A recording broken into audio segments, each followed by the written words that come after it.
This episode is brought to you by Nespresso. Introducing Virtuo Up, the latest in a long line of innovation from Nespresso. It's innovation you can touch, sense, and taste in every single cup. With a 3-second start, easy open lever, and dedicated brew over ice button, it's even easier to enjoy your coffee your way. Sip for yourself. Shop Virtuo Up exclusively at Nespresso.com. The Larry Kudlow Show. Entertaining and informative on the Red Apple Podcast Network. Welcome back, folks. Hour 3. Great to be with you. Going to talk about the stock market and interest rates and whatever. By the way, you can hear us on the internet. Live stream us on the internet. LarryKudlowShow.com. LarryKudlowShow.com. Real simple. Please join us during the week. Fox Business, fabulous Fox Business Network, FBN. The name of the show is Kudlow, 4 to 5 p.m. every day, Monday through Friday.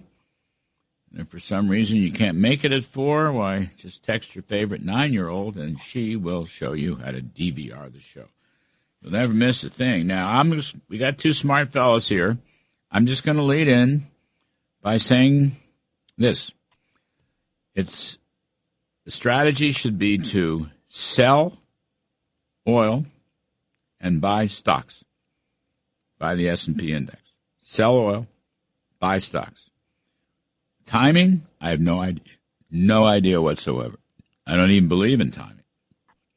It's just saying the oil price is going to come down quite a bit, and the share prices are going to go up quite a bit. And I'll leave the rest of it to Jack Bouroudjian, chairman of SmartX Data, and Jim Iuorio, director of TJM Institutional Services, two old friends of mine, two very wise people. All right, you heard me. Jim Iuorio, go ahead.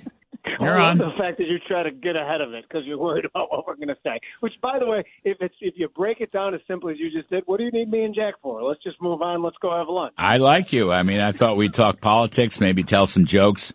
Okay. It never occurred to me that we would talk stocks, for heaven's sakes. For heaven's sakes.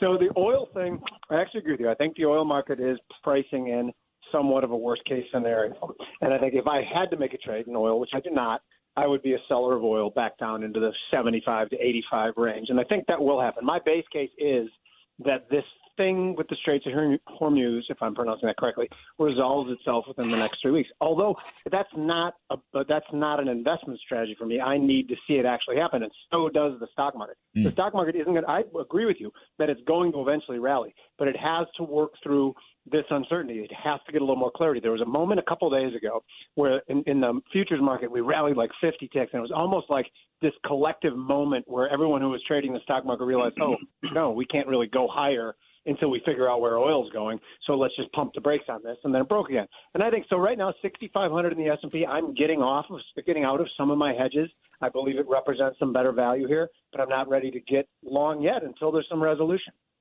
How much S&P down? It's down 7% from the high. What was the high? Was it about 7,000? Call it 7,000, yeah. And does that coincide with how much has it gone down in the 3 weeks of the Iran war? Most of the move lower. So yeah. It's down. What is that? Is that about call it 5% plus?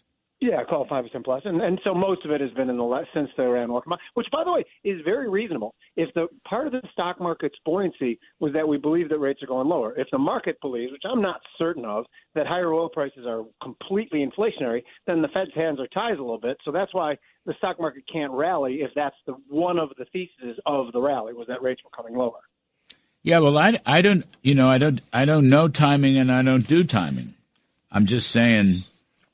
It's going to be, this is the field of dreams that you have to reimagine all of this stuff. Jack Bouroudjian, reimagining the fact that the war is going to be over in a couple weeks and that the Strait of Hormuz will be reopened and that the Iranian regime, such as it is, it's already been pretty much destroyed, but more destruction coming. Who takes over after that, I do not know. That's up to the military and diplomatic planners. I'm just saying, for something as mundane as stocks and bonds. By the way, there's about 160 million Americans one way or another in the stock market. Just want to toss that out. So it's not a small thing. What would you say? I mean, you want to buy oil prices and you buy oil and sell stocks, or I'm on the other side of that trade? Well, first of all, let me say this. My good friend Jimmy caught the huge move up in oil. When we were on the last time, he was talking about being long crude, and I was talking about actually being on the other side of that trade. That's why it's hard for me to ever be on the other side of one of Jim Iuorio's trades. Right Thank there, you, Jack. I'll tell you that. Right? But what we're looking at, though, and it's something that Jimmy will understand from the floor, okay? When the market goes down 10%, you buy it with one hand. When it goes down 20%, you buy it with two hands. And what that really means for the people that are listening is that you start nibbling at 10%, 7 to 10%. This is where you want to start buying some good quality stocks. Now, what's been driving the liquidation? Look at it. It's been gold and it's been stocks. Well, who holds these large positions? The large sovereign wealth funds from the Middle East. They need that capital. They've been repatriating it. They need it desperately. So you see them starting to liquidate as much as they possibly can to bring back home. For us, it gives us a discount. There are still some amazing, and plus it was the perfect storm. Remember, you have the entire Iran story. You had a quadruple expiration, which is the quarter, which is where the end of the fiscal year for a lot of corporations. You have tax season coming up after a 40% run up in equities over the course of the year. Let's keep that in mind. All right. So the reality is that this is a buying opportunity. You're absolutely right with equities. So the market is still strong. I mean, there are stories. There's a story that went just right by the wayside. Nobody even noticed this. All right, there's going to be $1 trillion, almost $1 trillion that's going to be spent in Ohio between SoftBank and the Department of Energy over a big federal land grant that they're now using 3,700 acres of what used to be a uranium enrichment plant. And now what they're doing, Larry, is they're taking that and they're going to turn it into probably one of the biggest data centers we're going to see in the country. Who's going to build that? Who's going to supply that? Who's going to wire that? Those are all jobs. This is something that's going to hit CapEx numbers like we have never seen before. There's an explosion coming. Now, as far as Iran goes, and I'll leave it with this. My entire adult life, I've been hearing death to America. I've been watching terrorism being exported. I've been listening to, this regime just treat the Christian minorities, Jewish minorities, and women like animals. So, you know what? If it's a little pain at the pump, that's fine. Yep. I can live with it. It's a small price to pay. Yeah, because the other side of that is a world that is a much better world in my eyes. Freedom and democracy and prosperity. Absolutely right. Middle East, even Europe will be better. United States will be better. There is a CapEx boom going on. I want just to ask Iuorio, gold lost 10% last week. Silver lost 16%. What's going on there? So I think a couple things changed. I mean, when it was at 5,500, again, I got out, and I was very public about this. I got out about 30% of my gold and silver because that price was ridiculous. I think the last few moves lower have been positioning, people selling what they made money on to cover losses on what they have in risk assets. I think like Jack said, selling out of gold to repatriate assets by some foreign countries, I think is a big deal. But that 4,500 level in gold seems like a good one, and I did start buying again. And it's the same stuff. When everybody else is panicking and throwing things out, to me, yes, it does represent a time to buy or reestablish the longs, which, by the way, the crude long that I've been banging the drum about all year was mostly based on an improving domestic economic story. You always accuse me of being the gloom and doom guy, that everything's falling apart. No, that was my main story of this year, was a domestic economic story. Now it's morphed into supply disruptions, obviously, and I'm not sure both those things can last together for very long, but I do think it's going to resolve itself soon. And again, the repatriation of money here and the reinvestment in our country, I think, is an enormous deal and one of the three prongs of the domestic story that's excellent, along with tax cuts and deregulation. I couldn't figure out what gold was doing. Where to get to 5,500? I don't understand gold. That was at weird, all. Wasn't it? That was a panic or something. Silver went through the roof. That whole move made me very nervous. When things go up parabolically like that, things can go down very fast too. So that part scared me. Let me take a break. We'll talk about some interest rates and some other things. We're talking Two veterans, folks, two very knowledgeable veterans, Jack Bouroudjian, SmartX Data, Jim Iuorio, TJM Institutional Services. So which way are interest rates going? I mean, the vast consensus pre-war was rates are going to go down, whether they're official Fed funds rates or bank lending or bank reserve rates or treasury rates or whatever. But this past week, after listening to Jay Powell, the 2-year note went up 17 basis points. The 5-year went up 14 basis points. The 10-year went up 10 basis points to 4.39. The mortgage rate, which pre-war had dropped below 6%, is now just about 6 and a quarter. So let's hear the wisdom. Jim Iuorio, TJM Institutional Services, and Jack Bouroudjian, SmartX Data. Jim Iuorio, people thought rates were going down, but right now they're going up. And the Federal Reserve, the best I can say for them is that they confused the situation. The worst I can say for them is none of them want to cut interest rates.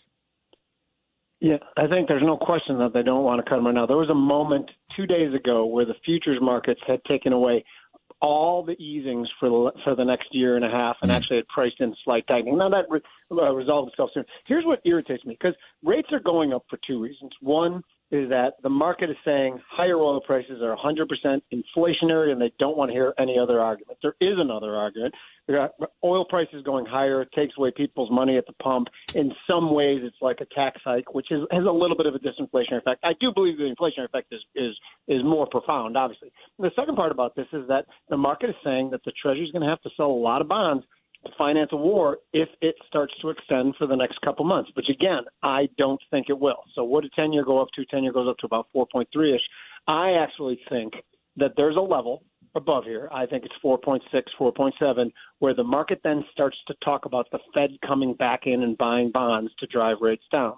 I don't think we're there yet, and I think right now they wouldn't talk about it because they're worried about inflation. But my base case on 10-year, I think it does go up to about 4.6, but then I think it starts to get stuck in the mud and then could come lower. Jack, you think 4.5 plus 10-year? That's going to wreck the mortgage market, by the way. It's going to destroy the housing market. I think it's temporary, Larry. I do think that this move that we're seeing in interest rates is tied to oil, but I also think that we could see it turn just as quickly as we saw the market go up. Remember, one of the things to keep in mind is, for those that are listening, is that there's that inverse relationship between bonds and the prices and the rates. When people are selling bonds, rates are going up. We have seen a liquidation, a mass liquidation across the board. That means they're selling bonds, they're selling stocks, they're selling gold, they're selling silver, they're selling everything that they can. And what they are, and that's one of the reasons that we see pressure on interest rates right now. Who are these evildoers? They're not evildoers. These are people that are like sovereign wealth fund. Think of the money that's in the Mideast right now. Between the Saudis. So let me get this right. So we're protecting them, and we're covering their asses, and they're selling all our assets and driving up interest rates? Holy cow. Well, we didn't say anything when they came in and took markets up with I'm for America the money first. that they were putting in. Someone's got to spank them. But the reality is that's where a lot of that pressure is coming from. I do think it's temporary, though. And one more thing I will add, Larry, all right? If we see Pritzker lose the Bears, he will become the Aaron Burr of Illinois. Okay? All right? That's right. Jordan Caskey was at my restaurant. You're both from Chicago. Well, Indiana's only a little ways south of Chicago, isn't it? Where is Indiana? It's a different country, Larry. It's a different country than Chicago. That's the way we see it. All right? I'm not even sure Indiana's a real place. I've never even been there. Yeah, they got low taxes. They believe in capitalism and freedom. They go to church on Sundays. Indiana's a fabulous place. George McCaskey was at my restaurant on Thursday, and he always comes alone. George, he owns the Bears, and he's a very quiet guy. But everybody in the restaurant kept whispering to me, "Go ask him, go ask him what he's doing." But I didn't do that. That's wonderful. But it is interesting what you're saying. Look at a continued sell-off in bonds will do damage to the hopes for the housing market, the mortgage market. I didn't understand. I mean, look, apart from Jay Powell, we've talked a lot about Jay Powell on this show and probably talk some more, but what he's doing is, with respect to being chairman, is crazy. But I'm more interested in monetary policy. The rest of those guys. The message the Fed gave out on Wednesday, vis-a-vis Powell, vis-a-vis their economic projections, was that they're not going to cut their Fed funds rate, and if they did, it'll be year-end and just once. So and they're wrong. They're making another policy mistake right now, and they do that when oil goes higher because their simplistic models just tell them that it's 100% inflationary, and they forget that if, God forbid, oil stayed high for the next 6 months like this, it would be such a recessionary hurdle that they have to cut real quick. So they're being stupid again. All they have to do is ask the three of us. We can take care of it. You're right about that. Well, I think Iran actually gave Powell an excuse not to do anything until he's out of office. When's that going to be? When's he going to be? He doesn't want to ever get out of office. You know what? I wish it was last week, but you know what? And as I've told you, he reminds me of that old pitcher that's got nothing left in the tank. You know what I mean? We see him on the mound, and every time he throws a pitch, we cringe because we see it just floating up to the plate, and we just hope that nobody hits it out of the ballpark. You can't have inflation. I don't care what the reason is. With the M2 money supply growing at 3.5%. It's actually growing more slowly than its long-range growth rate, which was consistent with 2.5% inflation. Money supply was 30%. Okay, it was 30% in late 2020 and early 2021, and that gave us a massive inflation. Right now, it's down to 3.5%. So the deflation recession argument is the one you have to watch. Well, you also have productivity that is now kicking in, Larry, something that we haven't really seen before. Between productivity and that right now is going to go off the charts. And profits. And profits. When you start to see AI really work its way into profitability, which we're starting to now, it's going to really help, the earnings seasons as they come along. The next few years are really going to amaze people, all right, because of what we get out of the American worker. I think it's going to be, one of those things that almost sets the example. It's kind of hard to see history shifting when you're living it, but I think we're living it right now. I'm telling you, I love everything. It's all great. Sell energy, buy stocks. That's all there is to it. Make it nice and simple. Get out of unwind your energy positions. Get back into the S&P 500. Thanks, fellas. Jack Bouroudjian, Jim Iuorio, terrific stuff. Take a break. We got Money Politics. Liz Peek and Steve Forbes and Steve Moore, and I'm Kudlow, and we'll be right back. The Larry Kudlow Show on the Red Apple Podcast Network.